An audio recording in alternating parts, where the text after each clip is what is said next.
Some of the classic signs that we absolutely should not ignore is tightness in the chest. So particularly tightness that goes up into the neck or jaw or down the arm. Now often this occurs with activity or exertion, but sometimes it wakes us up in the middle of the night. When we get that pain, it is a sign to us that the heart is not getting enough blood flow. And in that moment, if we're able to minimize the time of stress to the heart, and we urgently get into a hospital and get treatment, we know that people do very, very well. The longer we delay that time, the more damage that's done to our heart muscle. And independent of the number of blockages, it's the heart muscle damage that determines how long and how well we live. So rapid response is important.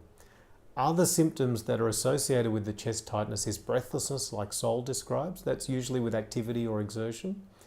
Dizzy spells, blackouts, and heart racing, the palpitations that some people feel, and awareness of heartbeat.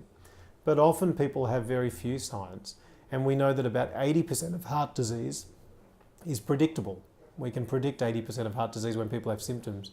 But about 20% of heart disease occurs independent of symptoms.